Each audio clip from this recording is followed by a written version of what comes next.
Hello, welcome to the CG Pro webinar for tonight. We have something very exciting for you this evening. So thank you all for joining us tonight.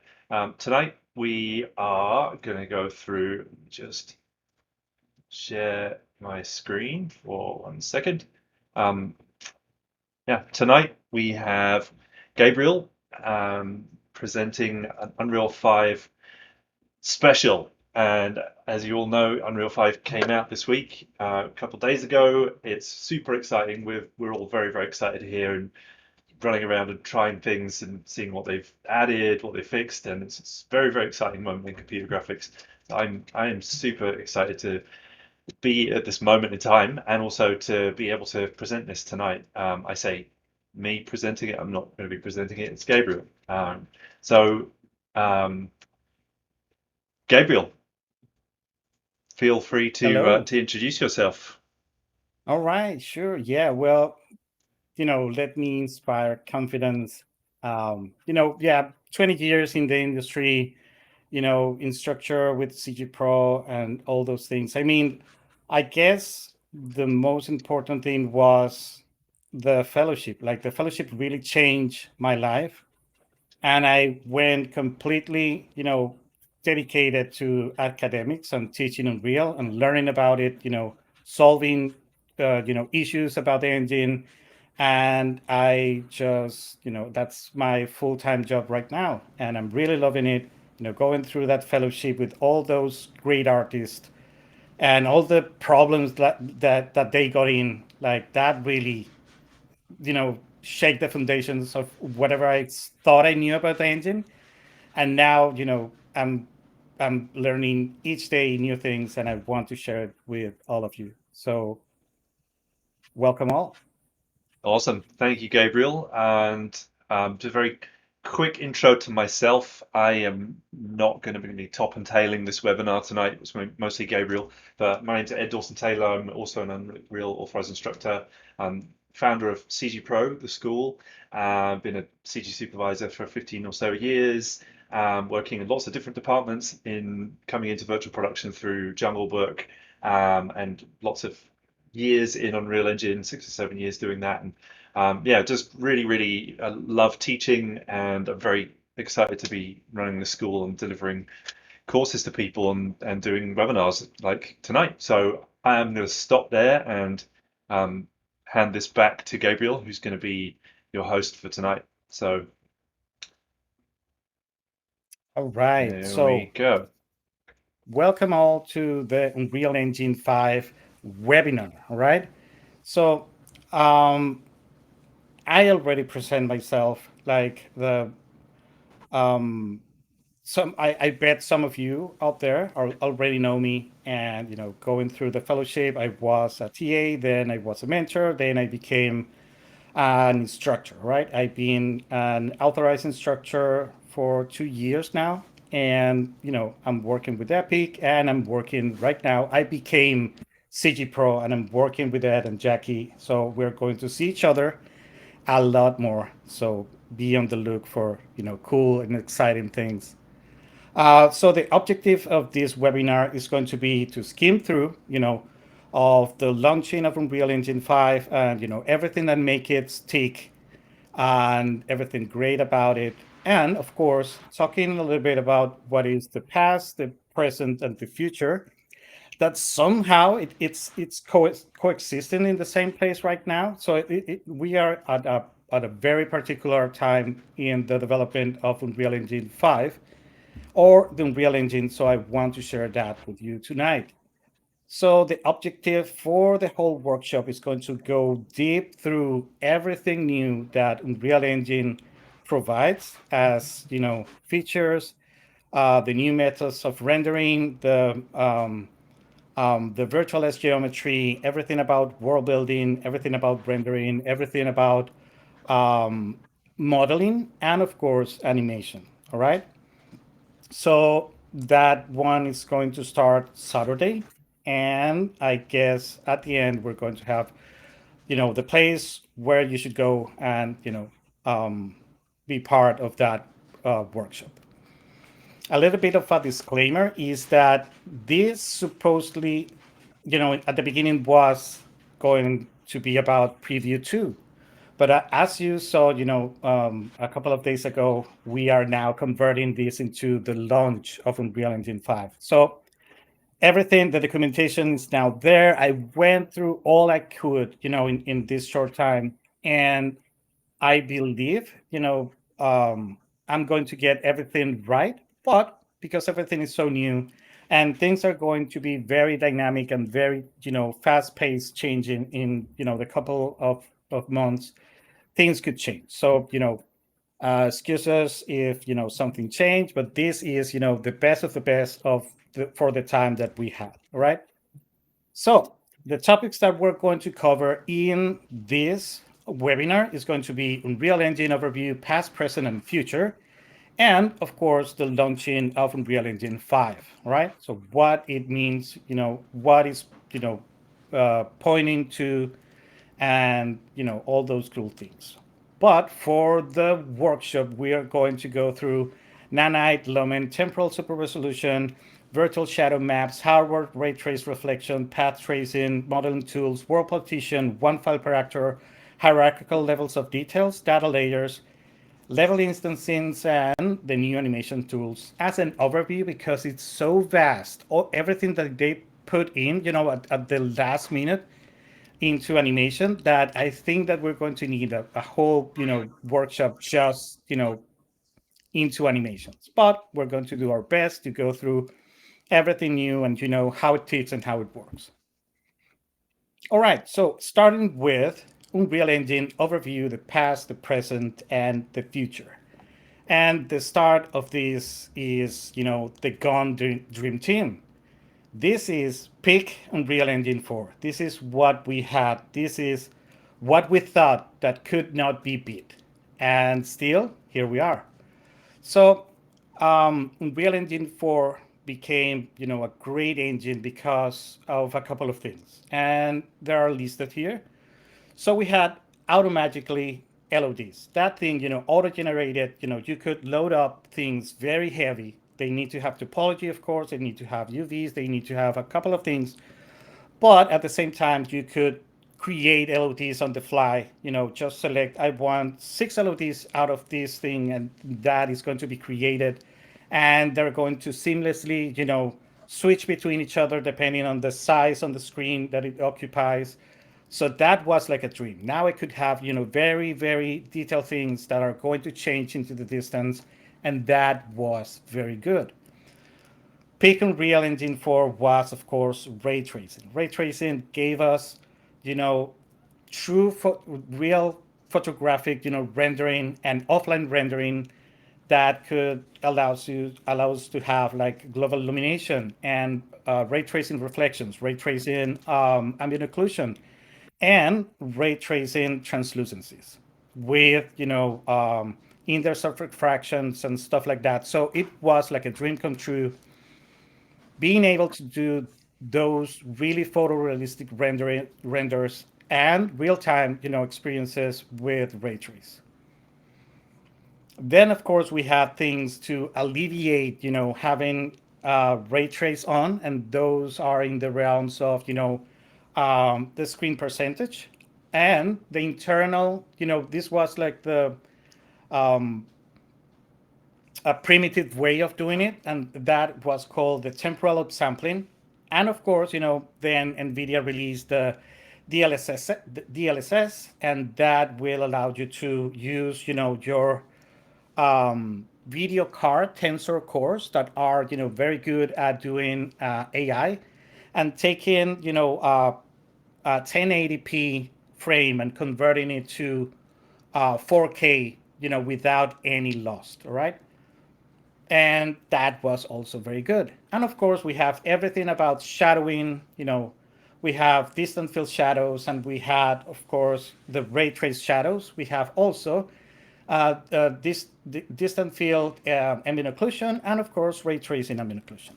So with all that combined, Unreal 4 was making beautiful stuff. So people really made amazing and incredible stuff with Unreal Engine 4, and we thought that that was very good.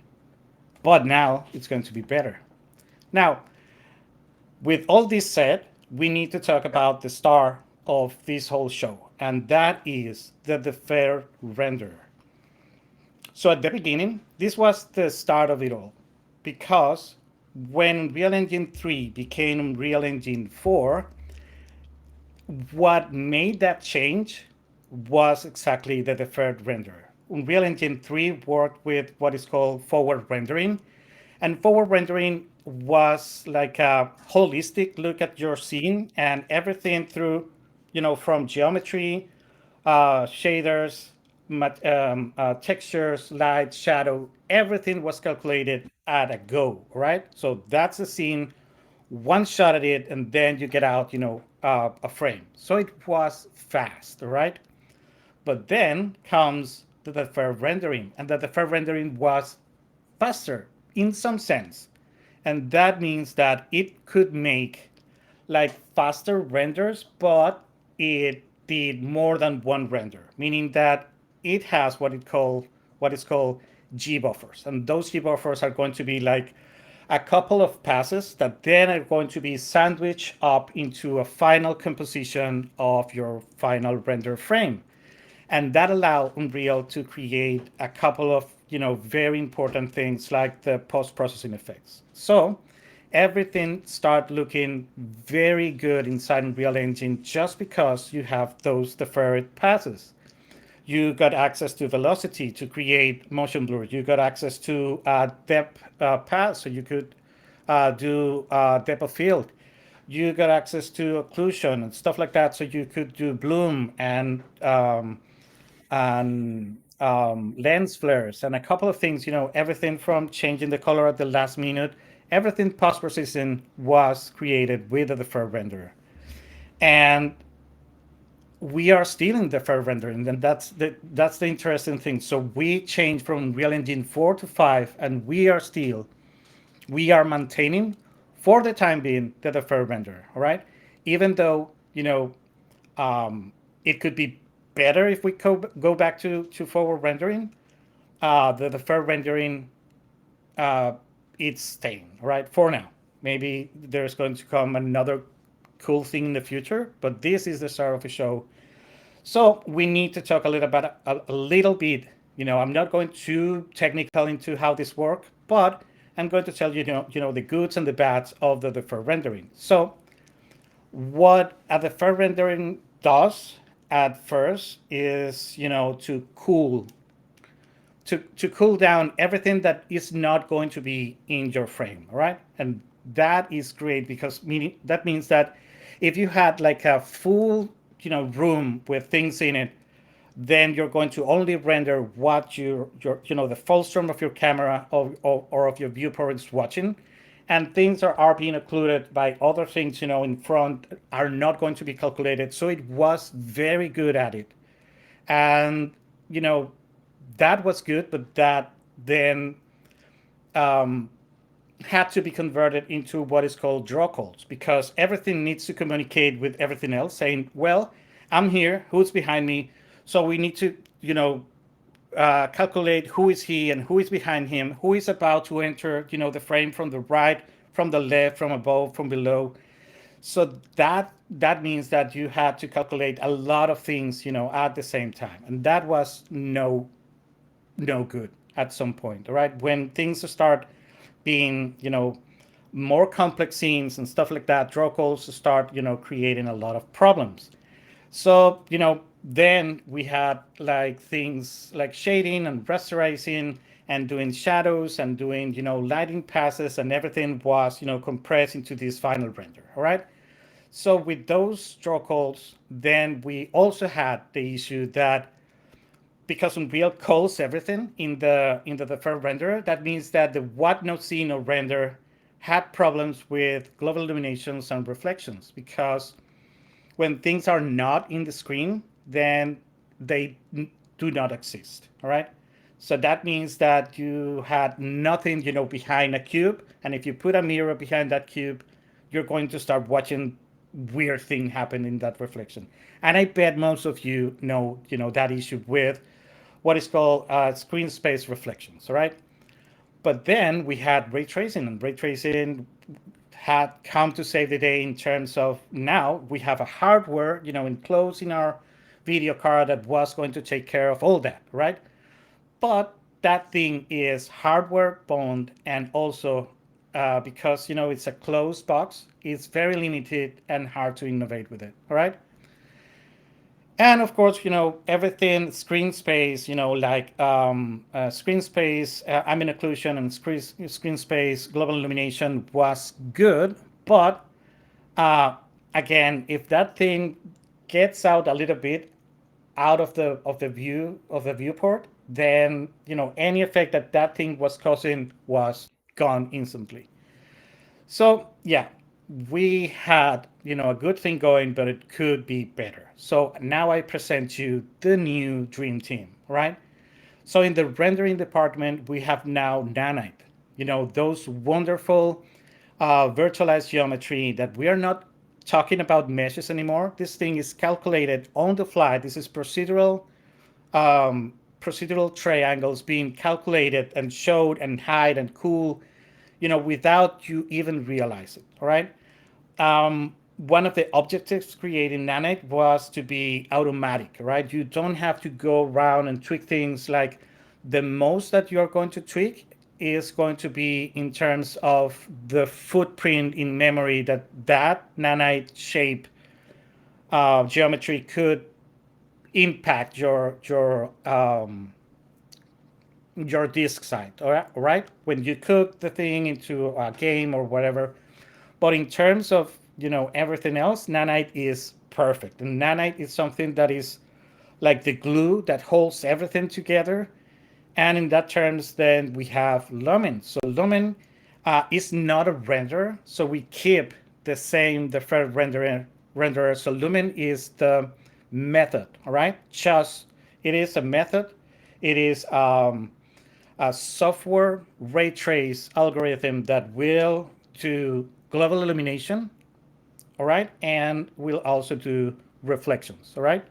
So that thing that was really cool about ray tracing, well, Lumen is going to give it a go and see if it's going to be much better with Lumen than with ray tracing, all right.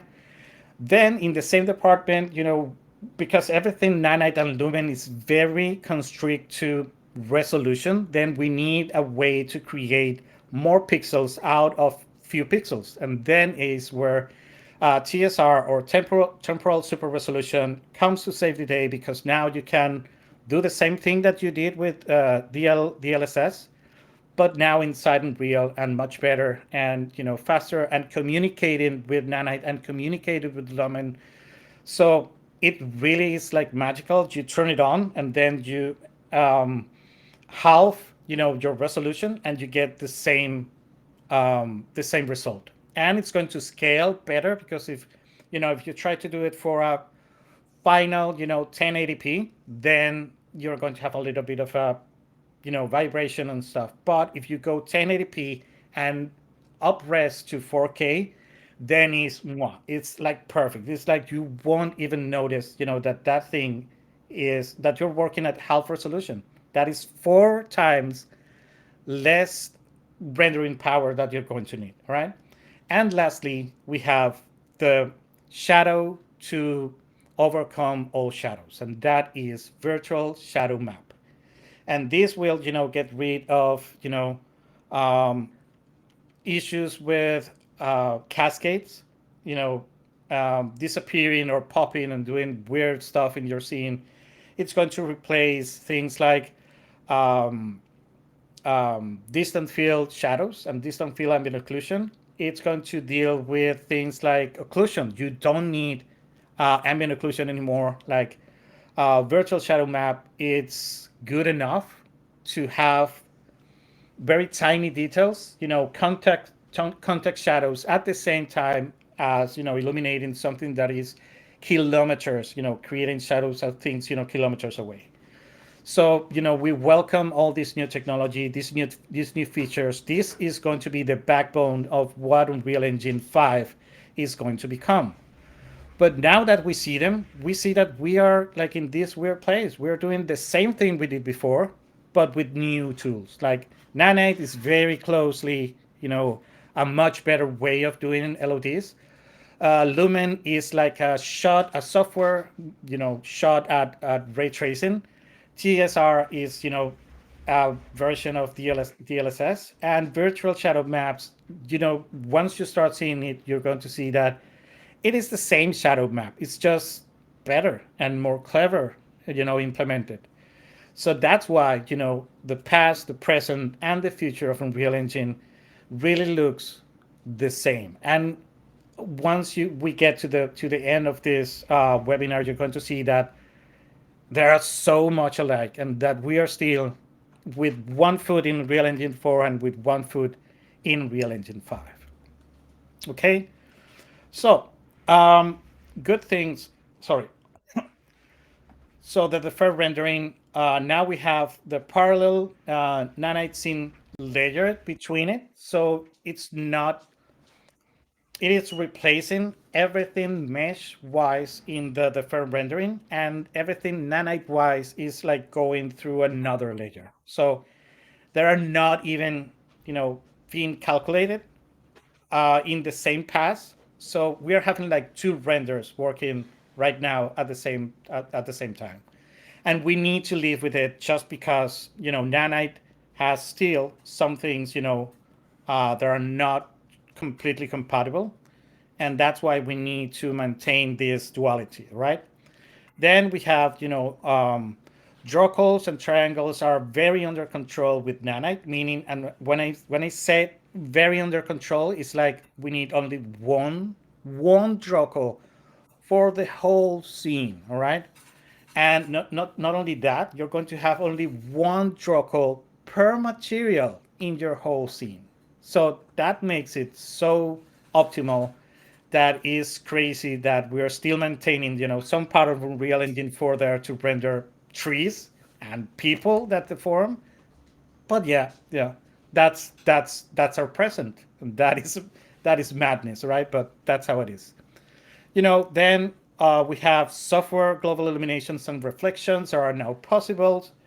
And even though there are not great, amazing reflections for things that are games or real-time experiences that are not going to rely a lot on photorealistic renders, whatever we have now could work, but still we need that food in Real Engine 4 for things like very good reflections in the lumen, in the lumen scene and the lumen render. All right, and of course, lumen runs also layered, because there are a couple of things that are going to work,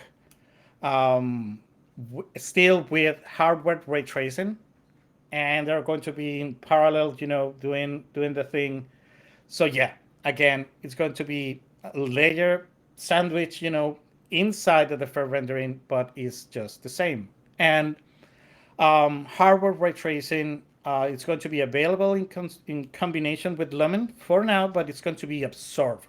At the end, it's going to be Lumen, right? That is going to use your video card to do ray trace, but the ray trace code is going to be deprecated and eliminated, from Lumen, right? Virtual shadow maps are not layered. They are really replacing what we had before, but they don't work well with things that are no nanite meshes. So keep that in mind, because uh, we're going to have this hybrid thing, with some nanite meshes and some non-nanite meshes. And so, yeah, shadow maps could be a thing to keep in mind. If things are not working well, virtual shadow maps could be the issue, depending on the non-nanite um, geometries that you have in your scene. And of course, the temporal super resolution will allow everything to run on less number of pixels, and because even nanite and lumen are very pixel dependent, that thing is like the gifts of the gods, because that will allow you to less rendering for the same amount of quality. All right. So in these terms, we have all the good from the past, but we have also the best from the future. And that is where we are, right? So the past is like our present and the future is here, but it needs to be tweaked. So we are in between. Okay. So we are basing a lot of stuff on the new Unreal Engine 5 on things that are already proven. And that is a cool thing because we know that that thing was working. So all we need to do is now reimagine it, all right, and making it better. So things like virtual texturing are used now in Nanite. So Nanite is it's in a sense like virtual texturing, but for geometry. It was very hard, and now it's a complete different things. The approach of one is not the other, but in a sense, in a basic sense, they are the same. Virtual texturing is this thing where you chop your texture and you only load into memory what it is on the full sum of your viewport. And you know in the same sense, Nanite does the same. With the clusters now, that is the only thing that is going to be loaded, so you don't need to load the whole mesh, just what you see. And of course, automatics LODs, that is what we have with Nanite. Mesh distance fields are, even though you know it's basically what is called the lumen scene, there are very very different of what we used to know as a mesh distance field. So these ones are much much better. They were written from the bottoms up, all right, and now there are much better at different um, open or with complex interiors geometry. Now they are working much much better, right? And they work with this new thing that is called the surface gauge, that when we talk about lumen, we are going through all that. Of course, we have the screen space GI. The space reflections are completely removed, but they're not really completely removed because Lumen will use screen space reflections for the first pass. Reflection with Lumen is a hybrid, meaning that it's going to use a screen space, and then if the screen space is not available because the thing is, outside the scene that you're rendering, or it's being occluded by something, then it's where the real Lumen reflections kicks in. All right. Same with screen space GI. It's going to, even though it's not there, it is really based on the same principle as the lumen global illumination. Even light baking and atlases was reused because now, I don't know if you notice, every time you turn on and off a light in Real Engine 5, you see things like a populating light and then going back. It's not like an automatic thing. It looks very creepy when things go on and off. That is because it's really baking. It is baking on the fly the scene, and everything that is not moving is going to remain the same. And things that are coming new into the full stream of your viewport are going to be baked and calculated. So it's like a magic trick happening behind the scenes, but it's really light baking at a very crude way and fast way, but it's light baking. And the light bake, it's stored in Atlas. So how weird and crazy is that we are having to use the same things as Unreal Engine 4. Of course, temporal and aliasing and DLSS are combined into this super temporal resolution, and world compositing, it's being twisted and reworked and made this amazing crazy thing that is world partitioning. And for whoever downloaded the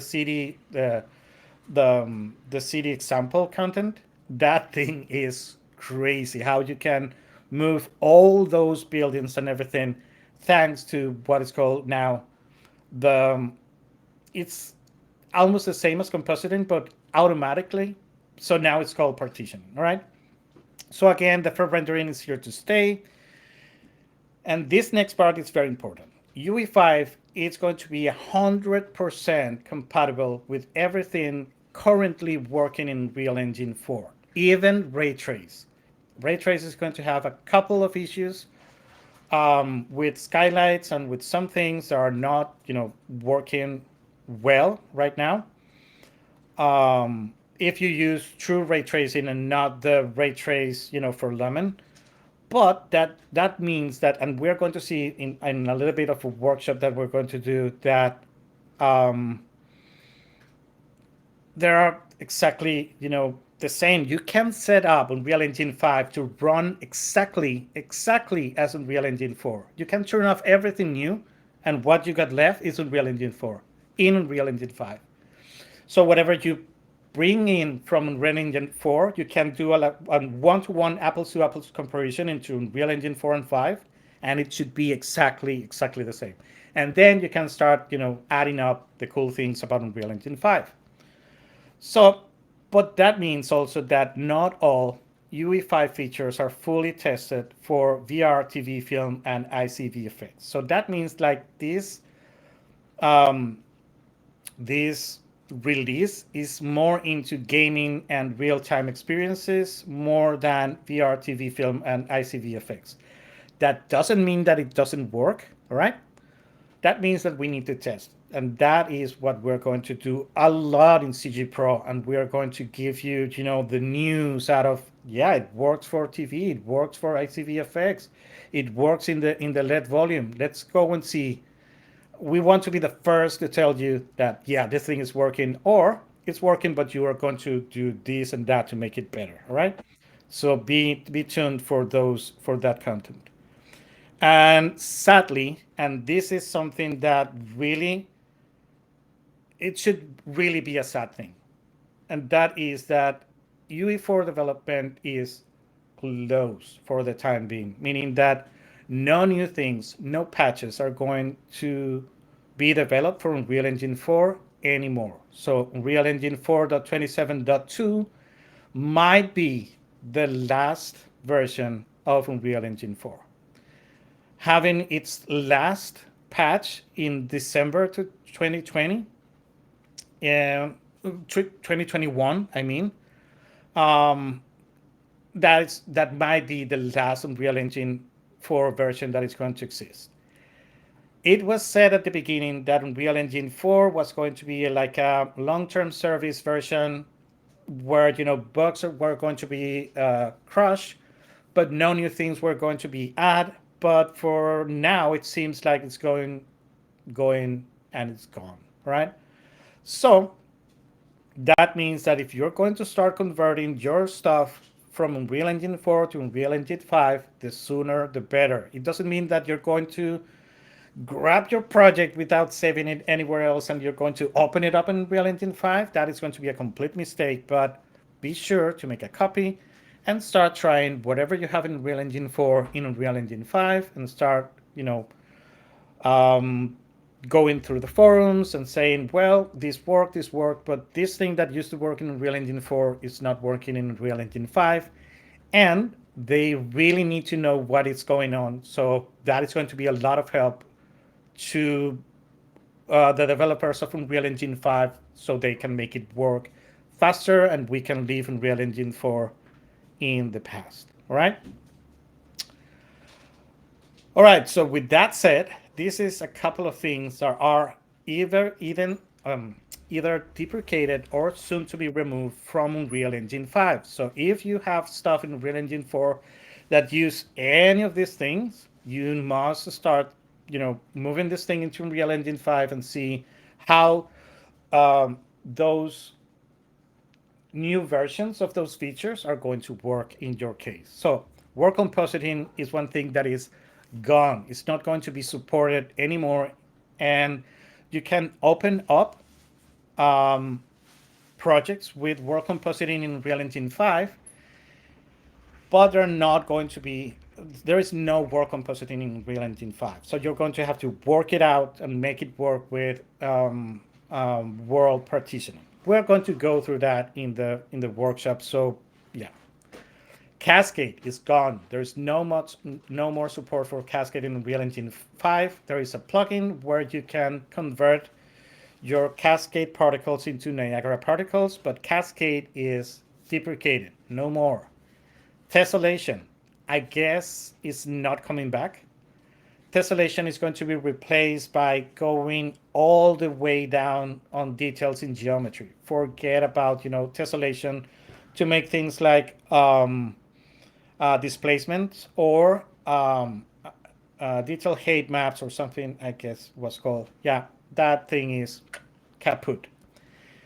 There is a thing with the G buffer for decal support. So the G buffer was for you to make very clever decals, meaning that they could work with things like normals and other channels other than color. So now it's going to be out, and all those blending modes are going to be removed, and now they're going to rely on what you connect to the shader itself. So if you need alpha, you connect something to the opacity. If you need normal, you connect something to normal, and that is going to work, right? The old retarget method for animation is kaput, gone, poof. It's not even there. So don't look for it. There's the new thing you need to go through. We are going to go through in the workshop. So be sure to come because that thing is amazing. All right. And the retarget skeleton, that thing that allows you to in Unreal Engine 4 to grab all the animation from one skeleton and pass it on to another skeleton of the same type. That thing is gone also. Now it is called animation transfer, something like that. But it's going to be like you don't need, if you have two skeletons of the same type with the same name, with the same hierarchy, now they automatically share animations between them. You don't need to do much, you need to define some things, but for the rest, they all share the same animations, even though there are separate skeletons, right? Ray tracing is deprecated, it's going to be gone, and I bet pretty soon, like I they they want it out very soon, trust me. Hardware occlusion. This is weird. The hardware occlusion is the thing that use the CPU to cool things that are at a distance, behind things, or outside the full stream of your viewport or camera. But now, if you're working with a full nanite scene, it is better if you turn it off. So I bet that when everything is sorted out with nanite, hardware occlusion is gone also. Hierarchical LODs, and for that matters, LODs are gone also because hierarchical LODs are only going to work with world partitioning, and they're going to be almost the same but automatic. You don't need to now create the clusters and go in through all the levels. It's going to be magically automatic. Again, baking light is out. I don't think that thing is going to come back. The approach of Unreal Engine 5 is to be dynamical, raw into your scene, dropping stuff, very heavy stuff, and letting Unreal take care of everything. So I don't think it's coming back for now. At least for now, Lumen does not support any baking light, and I don't think will ever.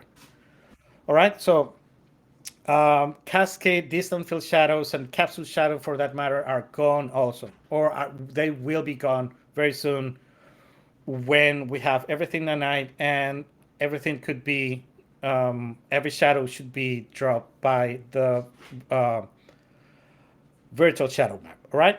And of course, contact shadows gone, shadow bias and deep shadows gone also. And in the end, temporal anti-aliasing will be gone, also because right now, super temporal resolution is the same thing as temporal anti-aliasing, but with the resolution thing. So you can change it right now, and you're going to have the same behavior as temporal anti-aliasing, but with the advance of changing the resolution, your screen percentage. So it's as good as gone. All right. Now, Hey, let's Gabriel. talk. Sure, Um, I'm right at the end. oh, sure. I was just going to say a couple of questions are coming in, but if do you want me to wait until after this to take After this questions? one, we Sure. we go questions. All right. Carry on. Yep. All right. Great. All right. So, what could be around the corner? So this is really the future. This is not here. All right. This is whatever we don't have is this future. Right. And this is for sure there's going to be a landscape revamp, right? That work with Nanite. Right now, landscape is working with Lumen, but it's not working with Nanite. It's working with world partitioning, but I bet it's going to be a complete revamp of landscape. So expect it in the near future. There is a thing called deferred pre-material, and that is going to allow us um, to detect that something is opaque or is transparent or is masked, and that is going to fix the issue with Lumen and with Nanite with translucent thing, and that is going to be pretty sweet. Forward rendering, they want to make it work because that is the only way that VR is going to work. So if we want VR in Real Engine 5, forward rendering got to be there, all right? Um, Looming to work with deforming objects. Um, it it is very close, but there are still a lot of problems with that. And of course, hardware ray trace and software lumen to be combined. That is like a thing that very soon is going to be happening. All right. So right. With that said, let's go through some questions and let's see what we have.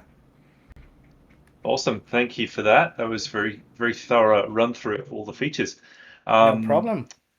so yeah, one question somebody's asking is, are these features being removed because the new features just make them irrelevant? Not only that, sometimes there are problematic.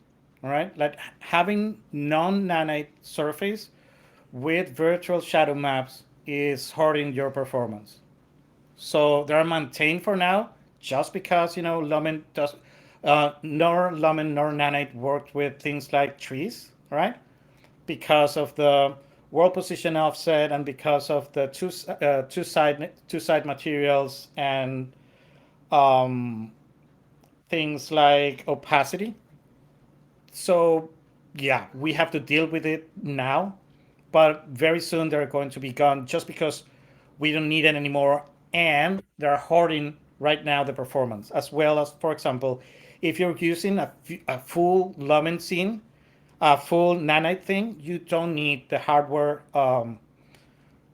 Sorry, the hardware occlusion. So you might as well turn it off because it's going to make your render go faster without it. So it is a give or take in that sense. There are things that are working well. For example, ray tracing. So Nanite is great at putting things over things. Layering up very tight and dense different meshes into one, and it will cool everything out of it. So you are really watching at you're really rendering what you see, and nothing below that. Well, ray tracing will not work with the lumen scene, so it will really struggle going through all those layered and piled up intersecting geometry. So as you see, yeah, there are a couple of things that are gone because they are going to be relevant, but there are going to be a lot of things like ray tracing needs to go because it will hurt performance also. Copy that. Somebody else asking, are world composition and world compositing the same thing? They were curious. They couldn't find world compositing, just world All right. composition. All right, so work compositing was the answer of working with huge maps. All right, there is a thing inside Unreal that is called the check-in of an asset. All right, a map. So for all of you that don't know, there are things that are inherent inside a map, and one of those things is the landscape, and another thing is foliage. All right, foliage and landscape are part of the map. They are not separate assets. There are inside your map, right? So that's why for example, foliage is not even listed in the outliner. And the thing is that when you have that huge map, all right, and you're working with a couple of friends, and someone said, "Well, I'm going to start, laying up a house right here," so he needs to check the whole map, and nobody else can work on that map. So that was dreadful. That thing was like, we really need to find a way to make this thing of chopping everything, into little, squares of landscape and creating levels with all those little chunks of that landscape. So now you have the ability to only lock or check one part of that huge map, and that is going to be yours to play with, all right? So that was a need, right? And another thing for streaming, and that means now that you have this thing into, I don't know, a couple of dozen different maps, you need a way to automatically stream those things as you go around your map when you're playing. And that also was, compositing, all right? But now with that was world compositing. But that was a very intensive way, that you need to plan your thing. And then if, for example, you have something in one map and you want to move it to another map, you need to copy cut, load the other map, check it, put everybody from working from that map, and paste that little rock that shouldn't be on this map or in this map. Now with word compositing, you have all your map into only one level, all right? So they return to the original idea of having everything into one level. So you can move things around, and things are going to start being part of that square that you can turn on and off, or you can check to start working with that. So you can be very granular at working with that, but that should return the problem of, well, I need to then check out the whole map. No, now everything is not on the map. Everything is on the asset, on the actor. So now the actor has like a list of where I am, who, what, grid I belong, and all my things are saved in a separate. So now we have one map and a ton of information about all the assets that are in there in separate um, files, right? So now when you check, a palm tree, you're checking just that palm tree. When I grab a palm tree and I move it, that's the only thing anyone else from my team cannot touch, just that palm tree. And when I release it and commit to it, then it's free for another person to grab it and put it somewhere else. That's a great thing about world partitioning. That is so much automatic, so much better, and so much less, heartaches to work with a big team in a huge map. And the streaming, wow, perfect. Now you can, right now it's a little bit crude, but it's going to be a lot much better. It's not only going to calculate like a distance, but also, like a height. So that being said, mountains are not going to start disappearing just because you're not near them.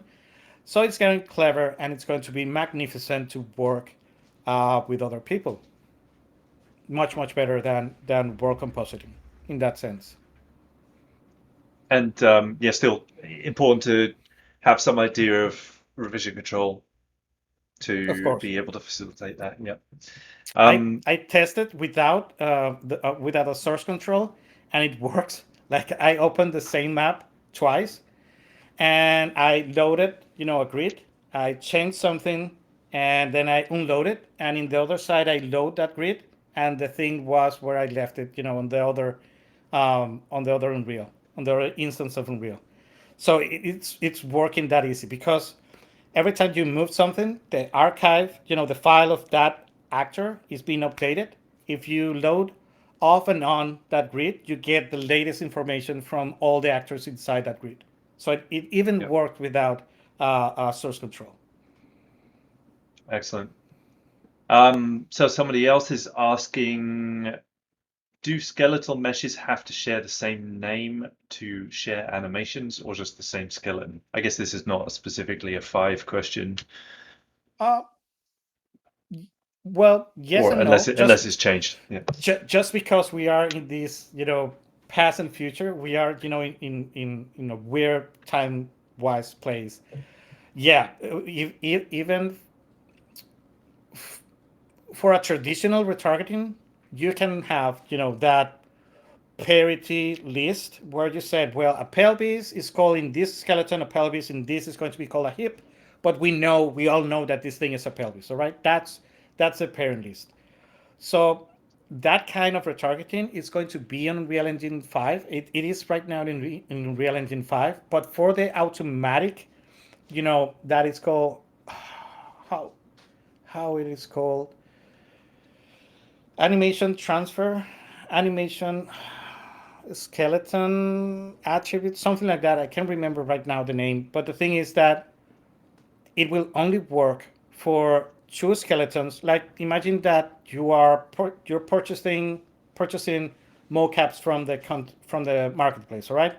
And you grab a couple of things that they all work with the mannequin, and now you have three mannequins because you have three contents, because they each of one of them have different animations attached to those skeletons. Just because those skeletons, the name could be whatever, right? The name of the skeleton is really not important. The thing that it's really important is that the hierarchy is the same. It could have more bones. You can extend your hierarchy, but you cannot intersect a bone breaking a hierarchy. That is going to be considered a different skeleton. So the name, the hierarchy of the bones are going to be important. For the rest, the skeleton could be named whatever. What is important is the hierarchy and the name scheme. All right. Copy that. Um, so we'll take a couple more questions here. So actually, there's a lot more Sure. questions. We made they're flooding in I, now.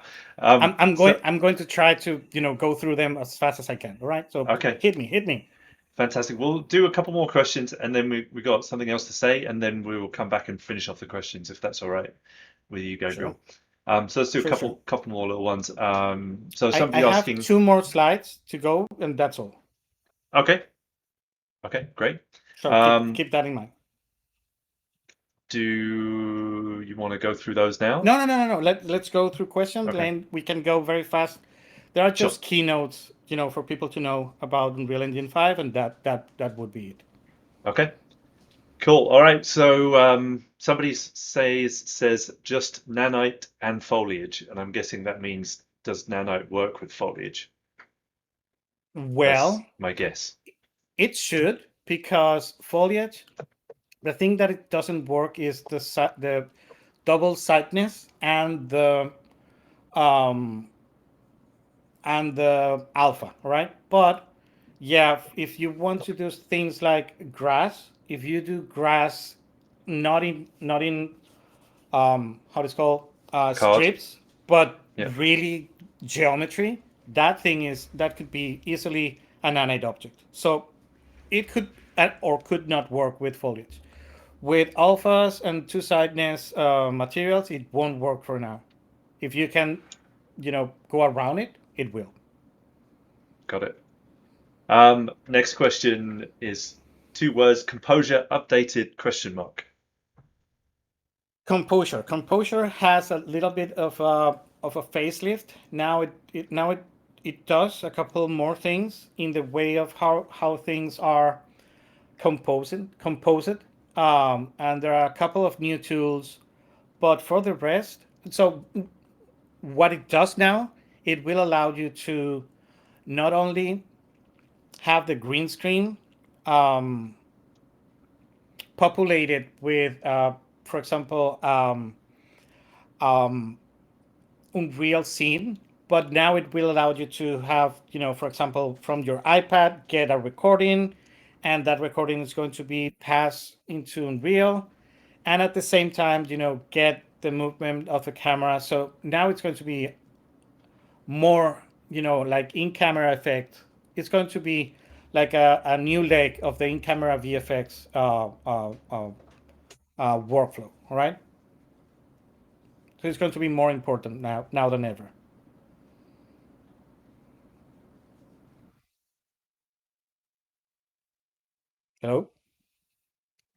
Hello, hello. Are we still here? Hello, Ed.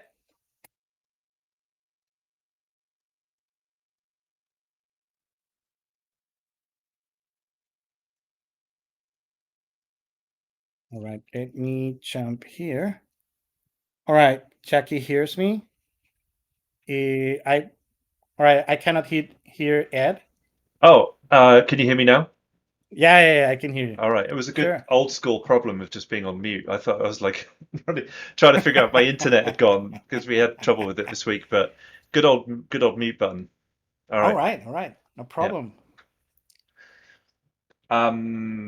Okay, so next one was in-camera VFX with end display working in Unreal 5 question mark. Yeah, it is working, and it even have new things into it. So if, and this we could go and do pretty fast right here, you're going to see that there are specifically some stuff created for virtual production in Real Engine 5. So you have some integration improvement, UX improvement, inner frustum overscan. So all these is new in Real Engine 5, just created for the ICVFX, right? The thing is that it's not tested. It doesn't mean that it doesn't work, right? So go test it, and if something is wrong, let Epic know, and they will take care of it. So now it's the time to be pioneers and start working with this in Real Engine 5 and see how good or how bad it could be. We still have, Real Engine 4 to fall back in terms of something is really not working, but for the most part it's just a thing of testing. All right. Copy that. I just posted, I think, the link to the roadmap, which is really cool. I know I Oh, read it yeah, this several thing. times. That yeah, Yeah, um, this it's is very exciting. called. Yeah. So hopefully I just shared the link in the channels there. So next question is, will there be any additions to Switchboard that you know of? Yeah, there it is. There are. Right, right. Switchboard. It's what it was around here. I know it. Ah, where are you? Here? Here. Switchboard. I know that I saw that they did something new with switchboard. It should be here. And displays, DMX, chaos. Oh, this thing. Yeah, I know for sure that there are new things with switchboard. I guess I saw that in the presentation. Maybe it's not here, but I know that there are new things with switchboard. Well, I guess for anyone who is interested, they're probably having a dig around in the roadmap, especially in Yeah, those virtual production tabs. Yeah, go and check that out, and it should be there. There's a sure. ton of information in that site in the roadmap. Just it's very exciting too. Some of the things in there are pretty mind-blowing. Next question we have. Actually, let's do something else. I want to before we finish off the questions, I just got something that I want to present because I know that probably a few people will need to jump off, but we can stick around if that's all right with you, Gabriel, for a little bit more and answer people's questions. I'm going to be here. Okay, great. So Go I just ahead. want to take a second to present something first, and then we'll come back and we'll answer everyone's questions. So, as you may have known already, we are a school, we run classes. You may be wondering what to do next, how to upgrade your workflow to Unreal 5. It's going to take a minute here, won't take more than a minute to go through this. There we have something very special for you today. So if you would like, you could come and study with us and learn about what's new with Unreal Engine 5 and particularly with Gabriel. Gabriel today has been going through a lot of the what, but in the class he'll be going through a lot of the how. So we have a 2 week live workshop. Week one, going through the training section, and week one, we'll be going through a lot of the basics of Unreal 5, what's new in 4, a lot of the things that you've been seeing today from Nanite, Lumen, Virtual Shadows, and the world building components. We also have an office hours in the middle of the week.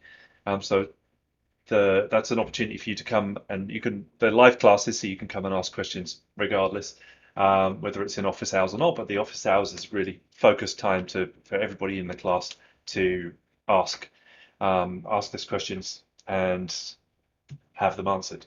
um, so week two is more of a focus on animation and modeling, some of the upgrades to the modeling tools and one file per actor, and some of the things that Gabriel's been talking about today.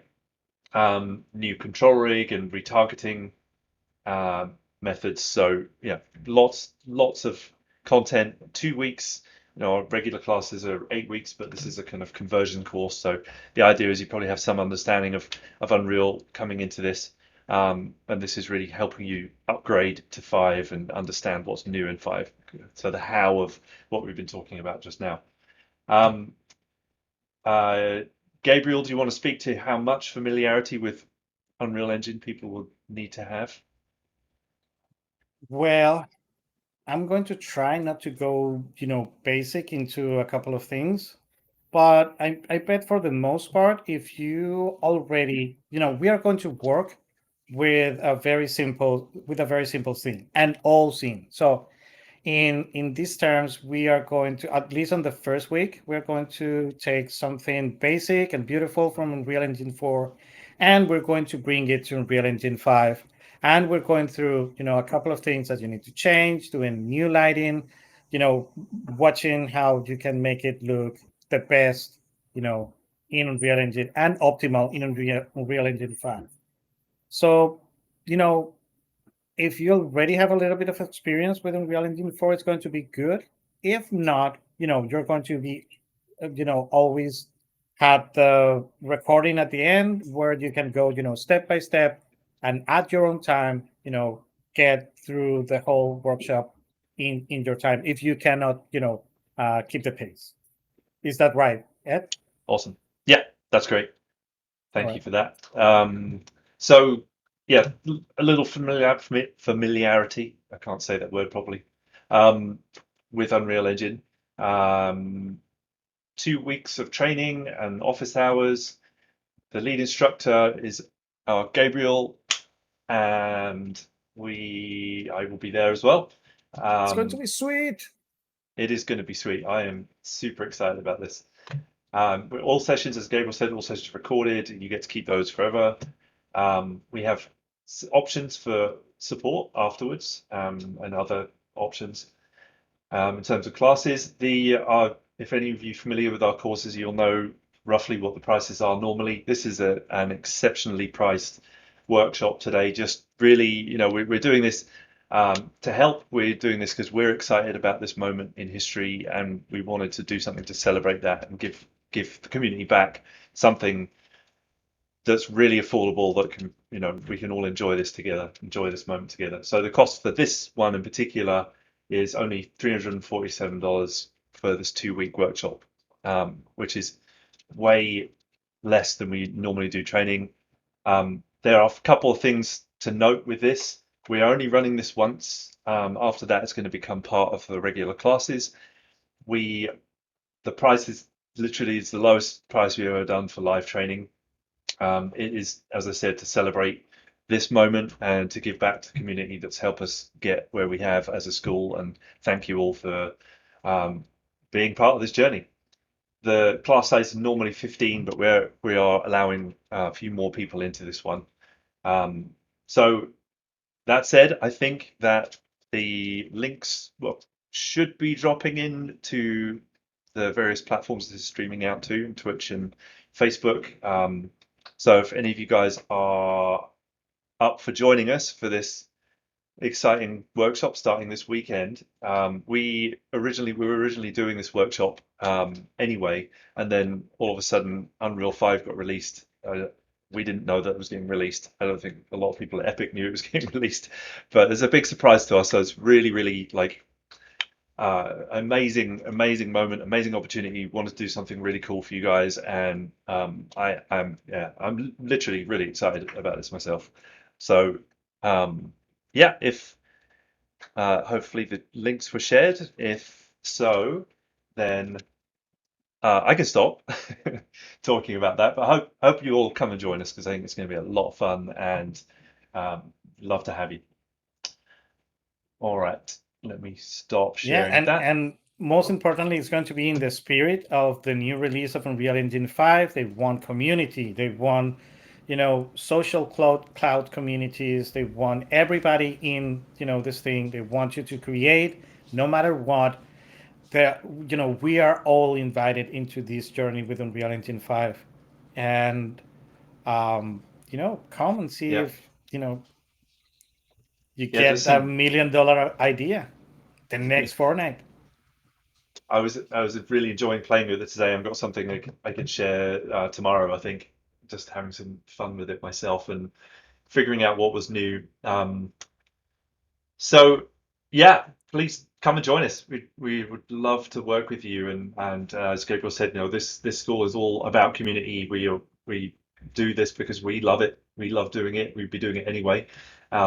So yeah, love to meet you. And yeah, there's some other really exciting things coming up which I can't say right now, and I wish I could. But there's some very very cool things coming in the next few weeks. So keep your eyes peeled to some of the stuff that we're going to be doing, and also that Epic's releasing. They've released Unreal 5. They've released their new portal for connection and sharing media and learning. This I don't know how they do it, honestly. I really don't, but they do. So we're very excited to be working alongside them as a training partner. Um, so should we jump back into the rest of the questions? Sure. Okay, Sure. Let me do excellent. one thing. Let me do Sure. those two last because that is a little bit Yep. of an inspiring part that I really want to share with you guys. So I'm going to share my screen uh, for a little bit more. I'm not going to go Okay. very so There we have. that this whole thing takes us to Unreal Engine 5. So this is from their pitch. So this is what they are basing this thing. All right. So this is like the five sentence that will define the main goals for Unreal Engine 5. So they want high fidelity. They want to bring realistic things into the engine. You know, with the event, they bind relate re, rel, I mean, uh, reality capture, all right? And they convert the thing into an app. Now you're going to be able to run around, scanning things and bringing them as they are, inside the engine. They want that, all right? They want fidelity. They want photorealistic. They want photogrammetry. They want worlds that looks like the real world, all right? So that is the first thing, all right? They want fidelity. The second thing are better and bigger worlds, all right? So this thing is unleashed. You're going to be working with, they don't want maps, they want worlds. That is a very clever change of terms, right? They don't want bigger levels. They want bigger worlds. They want the whole world in your, experience, all right? The other thing is animate and model in content in context. That means that they want you to spend the most of your time inside the engine. They don't want you to go anywhere else, all right? They want you to model. They want you to scan, bring things inside Unreal, remodel them. Chop things that don't work. Make your models better inside the engine, and at the same time, animate inside the engine. That will really make you spend, a lot of time. There's going to be a couple of times where you're going to have to go to Houdini for the procedural part, or you're going to have to bring in, I don't know, particles from Houdini and stuff like that. But for the rest, they want you inside the engine, right? And they want it to be flexible and faster, and that means that they're taking a little bit of control out of your hands. So for those guys, who are all about optimization, this is a sad note, meaning that things are going to keep being exposed for you to play with. But for example, the algorithm that works the triangulation and the clusters from Nanite is somehow like proprietary. meaning that it's not going to be open. It's not going to be able for you to start tweaking the thing out. So they are going to make it the more optimal way, and that's going to be it, right? So yeah, it's going to be faster, but it's not going to be as tweakable as Unreal Engine was. All right. In that note, there are a couple of keywords that I got from the presentation, and the first one was freedom. They want us to be free. They don't want us to, constrained by, triangles and polygons, budgets, from draw calls, from the size of our world, from baking things, baking normals. They want us to take, models raw into the engine. So that is the freedom that they are giving us right now, right? The solo mode, do it all is there for you right now. You don't need to bake things, you don't need to bake lights, you don't need to do long renders. Things are going to be a lot more free inside Unreal Engine. Unlimited. This comes with everything that we have talked about, worlds, no budgets, dynamic lights, everything, changing dynamically inside your world. Collaborative. Right now, USD worked with Nanite. If you bring in a USD scene into Unreal, it will be converted into Nanite in the spot. So now you're going to be able to bring things from Datasmith, from USD. So even though they want you to spend a lot of time inside the engine, there are still the good guy who plays good with everybody in the in the block. All right. It's Again, super fast too. The load up speed for a USD scene is just yeah, it's insane, and you can work between programs like almost like Omniverse without Omniverse. It's crazy. He was doing it some cool stuff between Houdini and Unreal Engine 5, and it's it's like they're connected yeah, without the mind Omniverse. It's blowing. almost like you don't need the Omniverse. Yeah, That's go right. ahead. Sure. Now, dynamic. We're going to have chaos. At last, it was something that was supposed to come in Real Engine for the 25, Yeah. and the thing, didn't fit into the original code. So you need to have like a separate thing, a separate, installment of the engine to only work with chaos. Now chaos is finally here, and we have Niagara fluids. That thing, it's looking better and better every time. And more time inside the engine. We talk about that animation and modeling. It is a work in progress. So this is what they did. They they they want to be in this place, in this weird time place where we are in the past, present, and future at the same time. That means that for now, we're working with everything good from Real Engine 4, with everything better from Real Engine 5, but it's going to continue evolving and getting better and better and better. So expect a lot from Unreal Engine. Unreal Engine is not done impressing you, trust me. So it's almost fully backward compatible for now.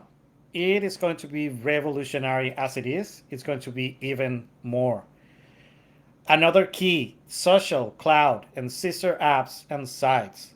This thing, Sketchfabs, ArtStation, Reality Capture, the new social and cloud site where you're going to be able to do your own videos, post them, help people in the forum. It's going to be like a big, huge family, a world family of people working with Unreal, all right?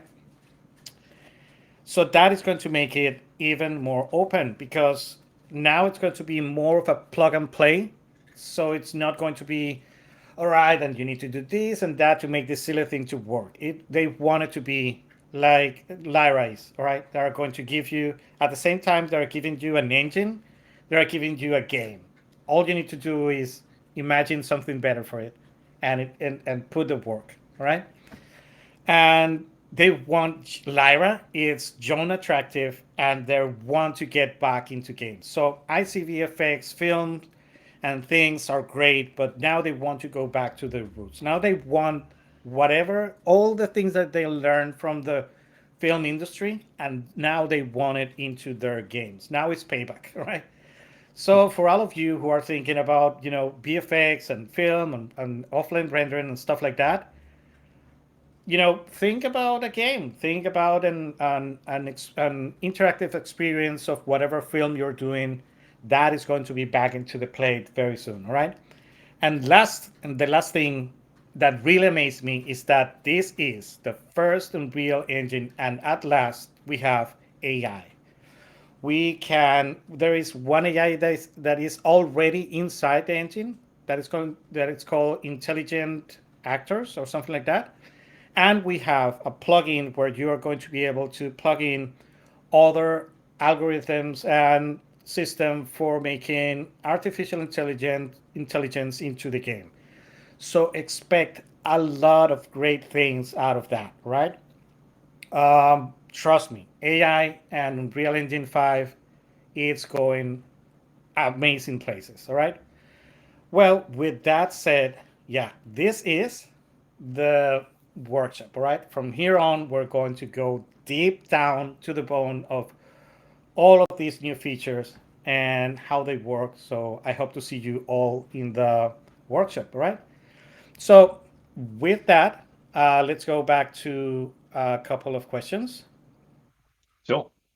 Is that good? I can't help myself though. I just had Unreal 5 open in the background. So I just wanted to just bring it up because I couldn't help myself. I'm Yeah. still too excited about looking around the city.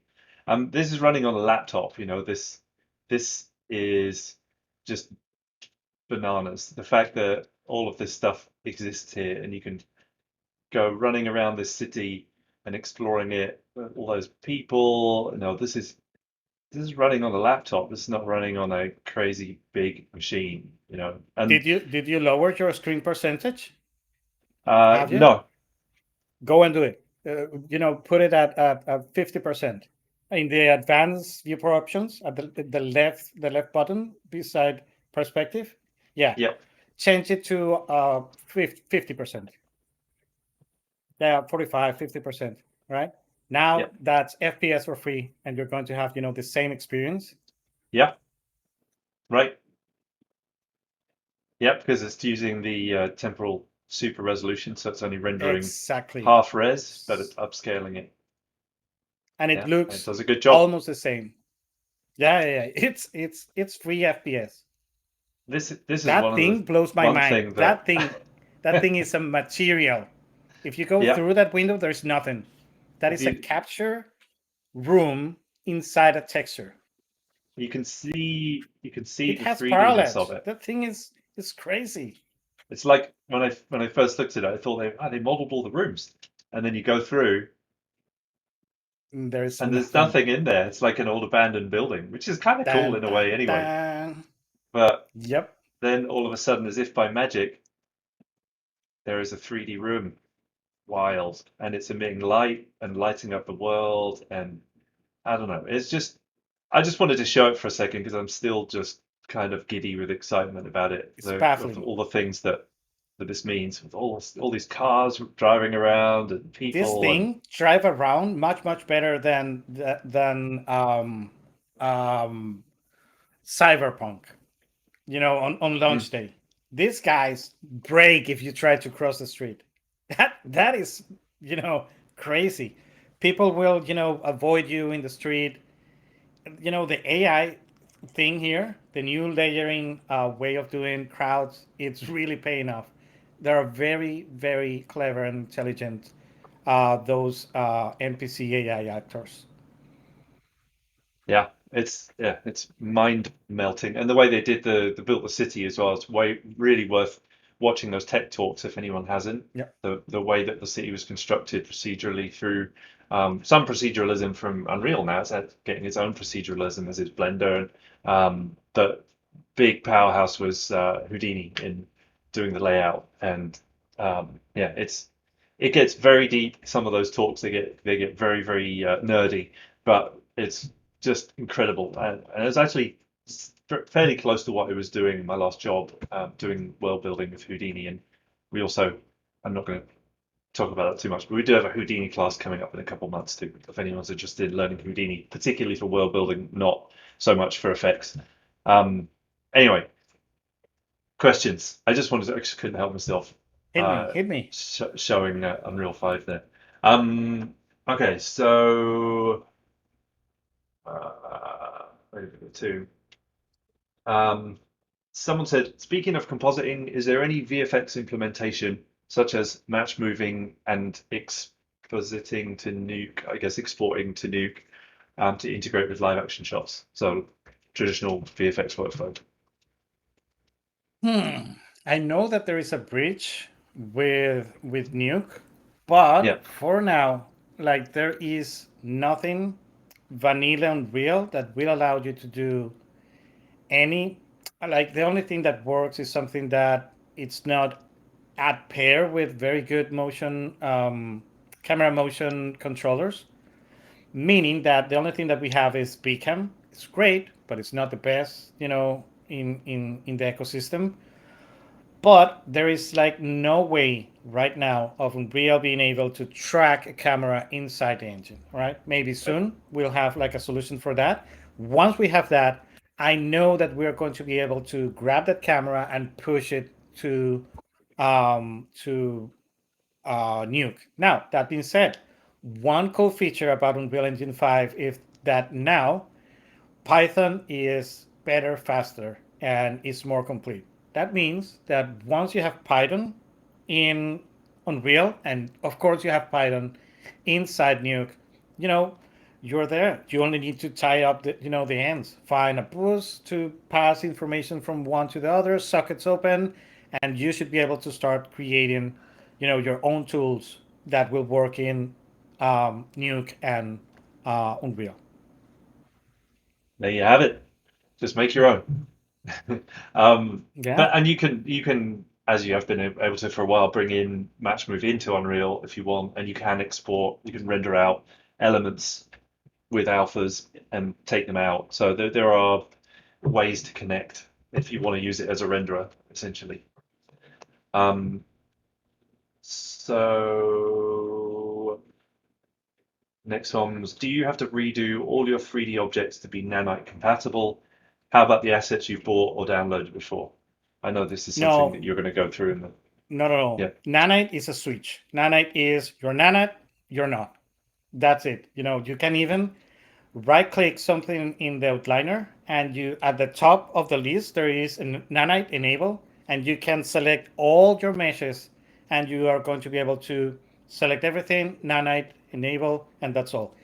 If you by any chance see something that is, that has the grid material, that thing sadly didn't convert well, meaning that it has one of a couple of issues that are not converting well to nanite.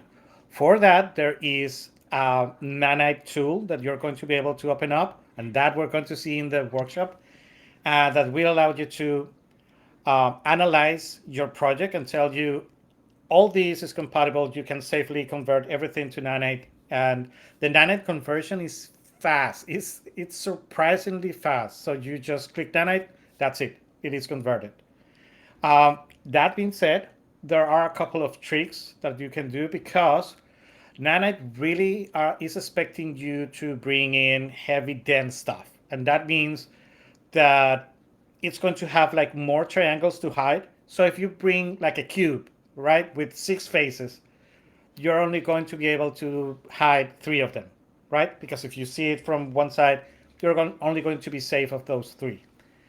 But if you tessellate that thing and bring it in again, if you look only one corner of that cube, you're only going to load up in memory that corner because the rest, all those clusters that are not in the view, they're not going to be loaded. So that means that if you have all stuff, it's going to be better if you run it through, a remesher inside the engine with the remesher tool in the modeling tool that we are going to also cover in the everything is going to be covered in the workshop. All right, but yeah, all stuff is going to run better if you make it a little bit denser. But that's all. For the rest, is very seamless conversion to nanite. Fantastic. So we got another one that's basically the same question. Um, any insight on Epic's plans for reducing the huge pre-roll needed for rendering shots, or if there's a workaround to allow batch rendering with movie render queue? All right, movie render queue right now it's not. tested with anything Lumen nanite, so I bet that is not all right. This is the thing. There is no other physics solver inside Unreal Engine 5. There is only Chaos. Chaos will work for um, um, help me at the hard stuff that Rigid default that bodies. rigid bodies, soft Yeah. bodies, hair, cloth, and destruction. All right. So forces, everything is going to be driven by the new chaos, and that might change exactly that you're asking for. If it's going to be worse, if it's going to be better, it's still to be proven.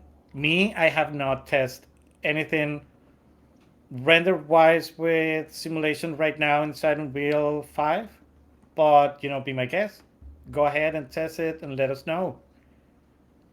Awesome. Yeah, that was my next thing on my list as well. As I was going through stuff today. A lot of stuff seems great. Take recorder, sequencer, live link, VCam with Vive, all that kind of stuff. Is Multi-user, yeah, it's getting better. I'm really surprised, honestly, how well it works. Not had it crash since this new version. Um, okay, so uh, that was about my audio going. What are the implications for VR with Unreal 5? Will all of this increased optimization mean VR experiences are going to get way more involved and more realistic, or will VR still suffer from poly count limitations? All right, so what is stopping Unreal Engine 5 from working in VR is forward rendering. So once, and given that forward rendering, it's going to maybe, as it was before, really focus into VR just because um, any temporal anti-aliasing method will not let Unreal render both eyes at the same time. You're going to always see like a little bit of a difference because of the nature of temporal anti-aliasing and the way the deferred rendering works. So that means that if they can make Nanite and Lumen work with forward rendering, I don't see why it should be at any point you're going to have like a there's going to be some issues with the footprint from the sheer volume of disk involved into anything nanite wise, all right? Because yeah, it's a little bit bigger, but if they're still using more aggressive and more optimized way of compressing the thing so it will work much better. I think that if they make it work with forward rendering, it will be a nice improvement into VR. And maybe, depending on how VR gets better on the hardware, it will be able to run Lumen also. So yeah, it's more about maybe a year from now it's going to be a lot much better and much better experiences in VR and of course AR. And they must be still focusing on the keenness on the metaverse type Yeah, of conversation. Um, exactly. it really depends on immersion, which I think, yeah, they're obviously going to keep working You on know that. what, there's one thing that I want to mention that I think is going to be very important, from here on into the development of whatever comes from Unreal Engine 5. So this was the original thought into Unreal Engine 5. They said, what is the 90% of stuff that we can make better and to look good? Those things are static meshes. Those things are things that don't move around. Those things are things that doesn't have a world position offset. So they, even though those things are very important, things that deform, characters running around, everything adds to the thing. Those things are mainly like a 6 to 5% of your whole experience, right? For the rest of the work into making something inside Unreal, those are the streets, the walls, the things, the props, the layout, everything. So they really concentrated themselves into getting that right. That will really bring down the bar in terms of of optimization and how the engine is going to run. So if now they need to pay a little bit of price to make everything else, that 5% to work, they are able to pay it, right? Because they made everything so optimal that now if, making deformable objects and moving objects to pay a little bit of a price, they're going to optimize, of course, but now, it's going to be a lot easier. So they started with the easiest and now they're going to work on the hard. So in those terms, it is a work in progress, but the 80 to 90% is done. All right, it's working incredibly well. I agree. Having been using it all day, it's just yeah, it's mind meltingly good. I used to be a software engineer for years, and now I release software knowing there was tons of everyone releases software knowing there's a lot of bugs. There's a lot of bugs in Unreal 5. You always know that there's bugs, but this feels well considered, and I know they've been chewing on it for quite a while, but they've done a good job for sure. Yeah. So we're going to take one more question because you've gone quite long tonight. We're going to take one more question. Somebody's Sure. asking what are the minimum requirements for the PC for the machine? I know that's gone up for five, their recommended spec. Um, All right. So the your the thoughts on spec that? the spec changed a little bit in terms of it is going to be a mixed bag. Everything new is going to be better. They're asking for a 2080. All right. That is like for Lumen to really stretch its legs and to have a lot of computing power. Having a 2080 is going to be good. Having a 30, any 30, series is going to be much better. Me myself use a 3060 just because I have more video memory, and Unreal really loves video memory. So it was like the cheapest way to get 12 gigabytes of video memory, and I got it right. The next step into 12 gigabytes is like the 3080, and that is like buying 8 3060. Yeah, So yeah, I really think that whatever in amount of memory, RAM memory, and the speed, really not the number of threads, but the speed of the faster core that you can give Unreal, that will make it much better. For example, the CD and example ask for 64 gigabytes of memory, and it asks for a 2080, and it asks for um, its third generation CPU, and it's something like that. So get a fast CPU, not a bunch of threads. So the fastest CPU that you can find. Get the vast amounts of memory that you can find, either for RAM and for VRAM. And for the rest, you can really move anything with a 360. That in my case, I can move anything from Unreal Engine 5 in a 360. Now, that being said, very soon, we're going to have a leap into the future, and that is that Unreal Engine 5 is ready to work with next gen consoles that do not use RAM. They go directly from the SSD to the video card. They don't even go through the CPU anymore. So that is going to be, get a very fast I guess it's going to be the new versions of SSD that works with I I forget the name of it too. There's like a P, little P, extra. Yeah, PC Express 5. All right, and when that comes for the PC, that was, the huge deal with Linus text things, and Tim Sweeney. Tim Sweeney was saying, right now next gen consoles are doing this, and yeah, PC cannot do it right that's right. now. Yeah, In the future, it's going to work, but right now a console will run faster just because they don't need to reroute things from your hard disk to the RAM, to the RAM to the CPU, from the CPU to the RAM, and from the RAM to your video card. Consoles goes hard drive, video card directly for Yeah, textures and for things.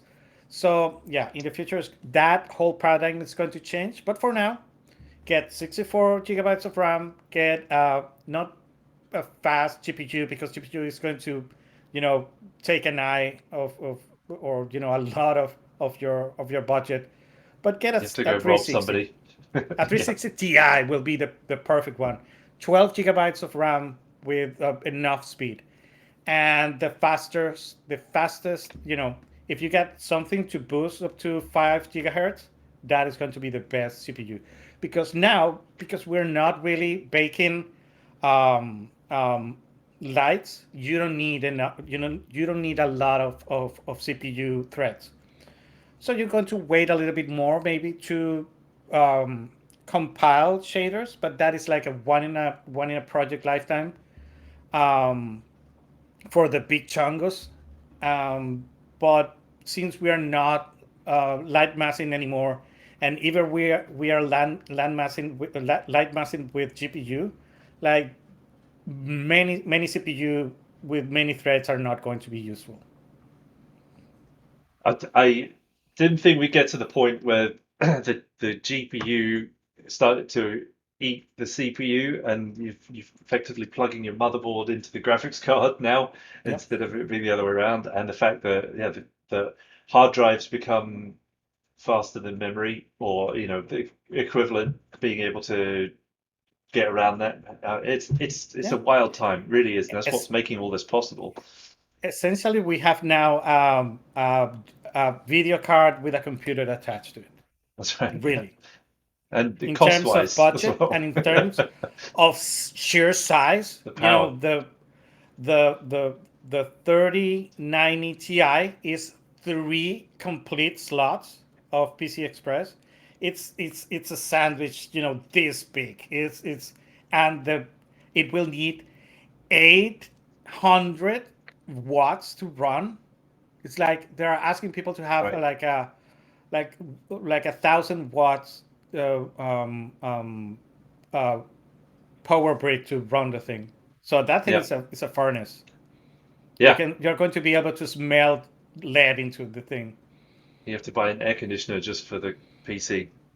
Yeah, that's Yeah. right. Well, amazing, very thorough answer to the PC spec question. I know that there are other questions. Probably we've gone pretty long tonight. We're only going to do 45 minutes, and here we are over an Yeah, hour and a half. let's do So one thing. yeah, Let them share. Let's make like a um, I don't know, Facebook lingo.